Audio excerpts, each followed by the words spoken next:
Good afternoon. Welcome to Newsday Entertainment. My name is Jennifer Olize, and I'm here to give you your weekly dose of all the entertainment happening around the world. So grab your popcorns and don't go away. In the studio with me today is Ozina Anumodu. Ozina is a Nigerian entrepreneur with brand and communications experience with a flair for fashion.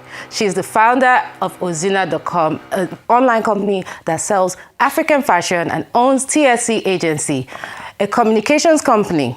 Ozina is an expert in fusing branding and fashion and has solidified her as an industry tastemaker and trailblazer. Welcome to the show, Ozina. Thank you for joining me as a guest today. Thank you for having me. Like Happy New Year. You look so gorgeous too. I mean, you're the queen of African brands, Nigerian brands especially. Thank you for always putting Nigerian fashion on the map. We love that. You do that through your website, Ozina.com, yes, obviously. So how's that going? It's going really well. It's very nice to, represent the best of Nigerian fashion. I try my best to always wear Nigerian clothes, promote Nigerian clothes, and having a platform to, publicize this on a global stage is very awesome. Nice, wonderful. I mean, Nigerian fashion is like, after Afrobeats is the #1 thing now, so we have to put it on the map always. Exactly. Okay, so here on this episode today, we're going to be doing the spotlight of all the fashion that's been happening recently. There's been, it's award season, there's Golden Globes, there've been AFRIMA Awards. So we'll just touch a look at the best looks and not so best looks of the day. So we're just going to have fun. Okay. So obviously there were bold colors, sheer fabrics and statement silhouettes at the Golden Globes Awards, which took place on Sunday, 11th of January, 2026 in Beverly Hills, California. Here's a fashion recap of the 2026 Golden Globes red carpet show-stopping looks. So let's start with the whites. We've put in a compilation of all the colors. So Emily Blunt's wearing Louis Vuitton, and we have Amanda Seyfried in custom white Versace. She wore a lovely gown and obviously stole the show. And then we have the next person, Britney Stowe, who wore this clean, strapless white dress by Frankel Patra. What are your thoughts? So for me, when it comes to white is a very classic and clean color. So whenever you wear white, you should always make sure you keep it clean and classy. Now with these three ladies, they look totally amazing. The fact that it's clean, the silhouette is clear, and the jewelry, the statement pieces were quite minimal, and they kept it timeless. So nice. And obviously, I don't know if you know about this, but white is actually the color exactly. Cloud white. Yeah. So I feel like a lot of people wore that white just to project I'm in trend, I'm in season. Yeah, but for me, Britney Snow looks a bit too simple for me, but I love the strapless look, definitely. Yes, I mean, define simple, right? So it can be, I feel like as Nigerians, we're used to louder fashion, right? Exactly. But when it comes to the Golden Globes, they want to keep it minimal, they want to keep it clean, they want to focus on the core of why they're there to talk about their work. So those were definitely nice. So let's move on to like the silvers. Okay. We have a compilation of silver outfits.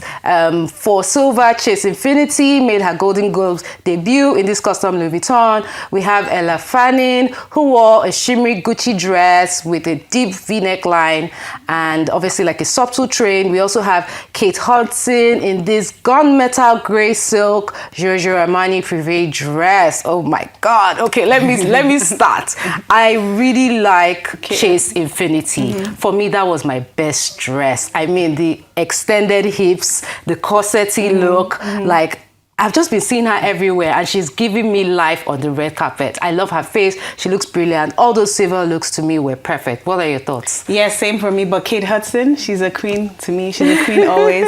And, in her Armani look, she just looked amazing. I love the fact that the silhouette is there, her hair is pulled back, she has nice dangling earrings, and then the makeup is minimal, so we can focus on her and focus on her silhouette. So she's my winner for that round. Nice. I love that. Okay, so moving on to people that gave us some colors on the red carpet. Olandria, the Love Island US star, made a major red carpet debut in this custom strapless emerald green dress by Christiana Siriano. And then we have Queen Latifah, who also stole the look with this deep emerald flowy Gora Gupa dress.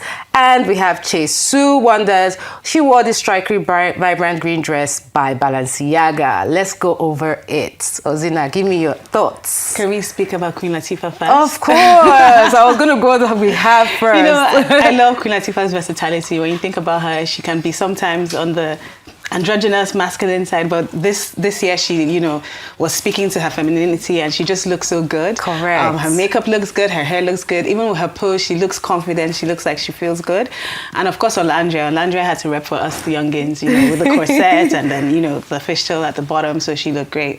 The colors just do it for me. And then the Balenciaga piece in the middle, come on. And then she pulled up her hair so you could focus on the outfit. So if you notice, all the looks we've seen so far, all the women are making a statement, but they're still not trying to be too over the top. They know that the Golden Globes is an amazing event. Simplified, but very nice. Regal. Okay, for me with Queen Latifah, I love how she dresses according to her size. I mean, it gives a lot of inspiration to a lot of women out there, you know, that you can still look fabulous, I mean, and just, you know, come out there and just stun the red carpet. So this is green. So let's move over to black now.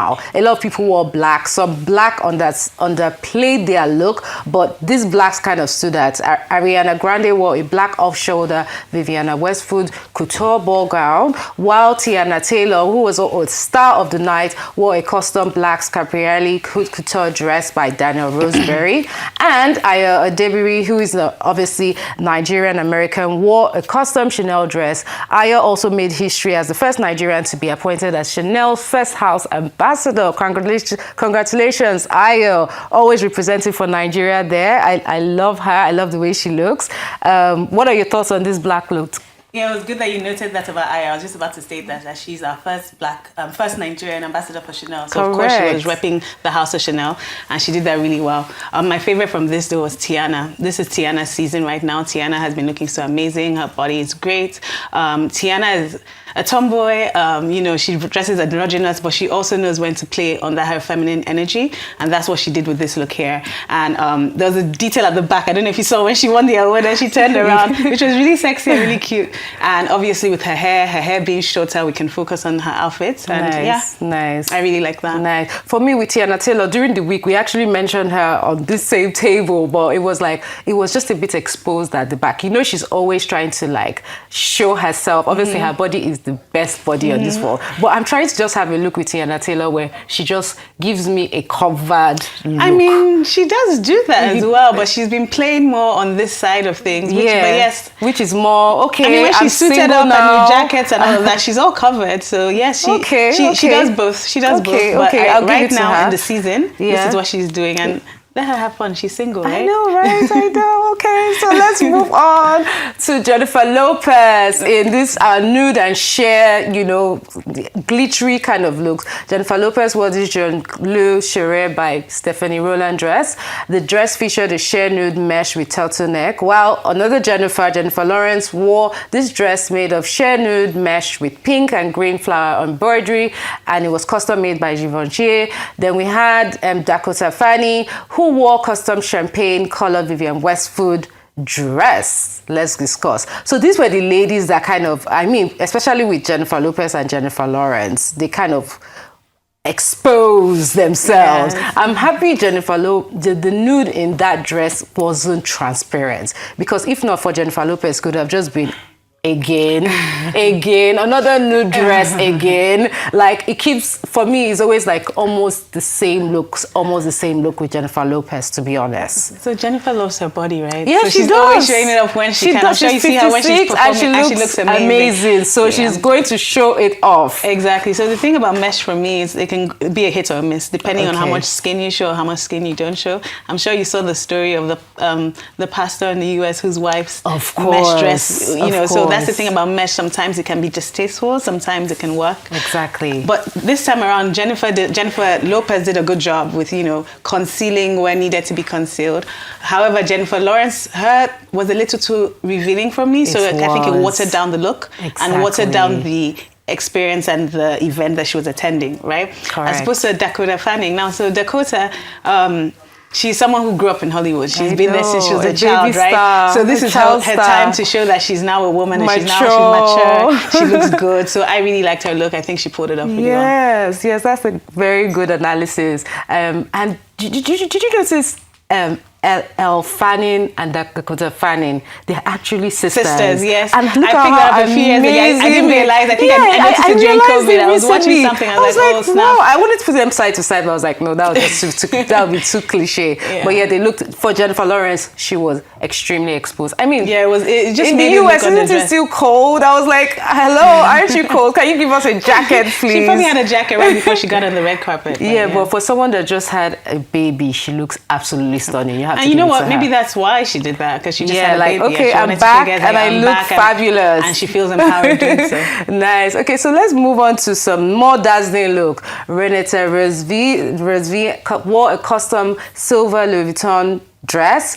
Tessa Thompson wore a stunning custom metallic green Balenciaga dress. And Miley Cyrus, she wore a custom black sequin Saint Laurent dress. These are our shiny looks. Your thoughts on this?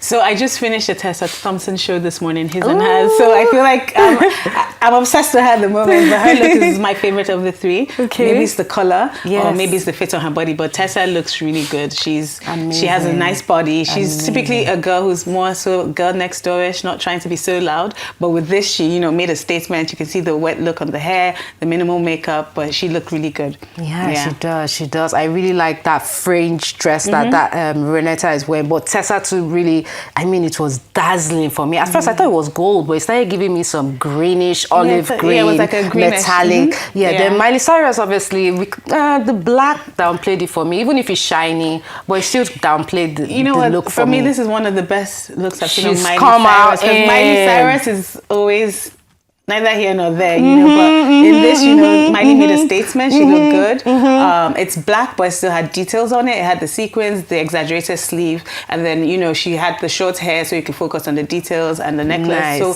actually, for me, this is one of the best looks I've seen on Miley. I know what you mean. So let's just wrap it up. This is our last look from this look, from the Golden Globes. Okay. Zoe, the not so best look. I wouldn't say the worst dress, but we just have to give it to this look. Zoe Travis arrived the red carpet wearing a very simple peach satin slip with sheer lace by Saint Laurent. Then Pamela Anderson, who has decided to go makeup free. She used a touch of makeup. However, this time she skipped the foundation. She styled herself in this white Ferragamo look. Then we have Chloe Zhao, the director of the night. She wore a cool blue silk satin dress. Ozina, let's be quick about this. We're moving on now. So I wouldn't say necessarily not so best, because I feel like they were just dressed in their personalities at the moment and how they're feeling. But yes, maybe it didn't suit the occasion as much. It did not. So Pamela Anderson at the moment, I think she's over Hollywood and the exaggerated clothing, exaggerated makeup and hair. Like you said, she did her makeup herself. Most times she doesn't even wear makeup anymore. Yeah. And her hair is simple, and she probably went into her closet and saw a Ferragamo look and was like, okay, let me just try that, right? And then Zoe Kravitz is her own person whenever she wants, and she probably just woke up and was like, let me wear my sleep, my lingerie from the night. So yes, I feel like they were just dressing their personalities. Same with the director. As a director, she's used to being behind the camera, not in front of the camera. I know. And that was just what she wanted to wear. I know. So yes, maybe not so memorable, but I guess memorable to them. Yeah, okay, well, we have to move on to AFRIMA now. That's all the time we have for the Golden Globes, but you're 100% right. So now the All African Music Awards, AFRIMA, is an annual event celebrating the best of African music. The ninth edition took place in Lagos, Nigeria on the 11th of January 2026, themed Unstoppable Africa and Hybrid Identities, celebrating innovation in African music, featuring major stars and celebrities from across the continent. I put together some highlights. Let's take a listen. The All Africa Music Awards, AFRIMA, is an annual event celebrating the best of African music. The ninth edition took place in Lagos, Nigeria on the 11th of January 2026, themed Unstoppable Africa and Hybrid Identities, celebrating innovation in African music, featuring major stars and celebrities from across the continent. Nigerian superstar Falz and Senegalese media personality Liliana Maronan were the official hosts of the event, kicking off with a lively and energetic performance that set the tone for the evening.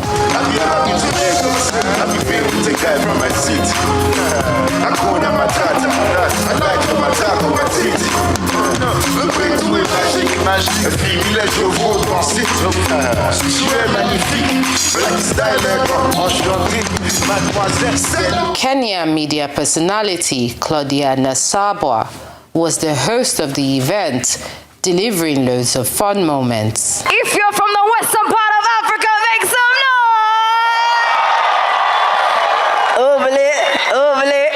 noise! Manamba Kante is a singer from Guinea.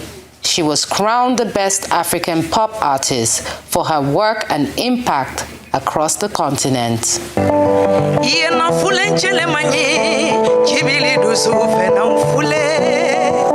Rema dominated the AFRIMA 2026 Awards, taking home 3 major awards: Artist of the Year, Best Male Artist in Western Africa, and Best African Artist Duo or Group in African R&B and Soul.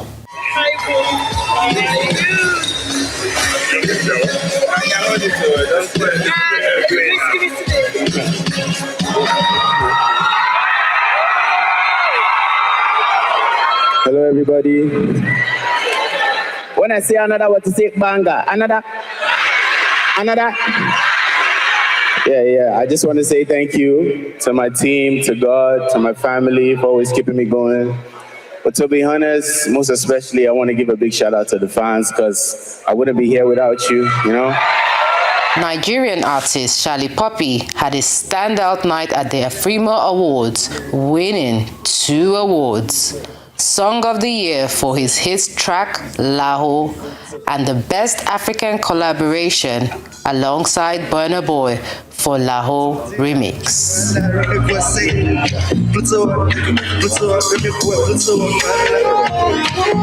What's Poppy AFRIMA?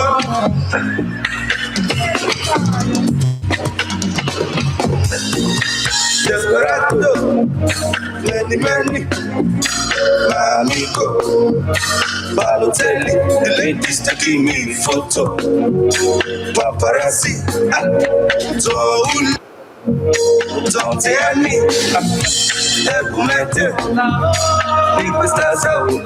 Juma Jux is a Tanzanian singer and songwriter, recently married to Nigerian star Priscilla Ojo.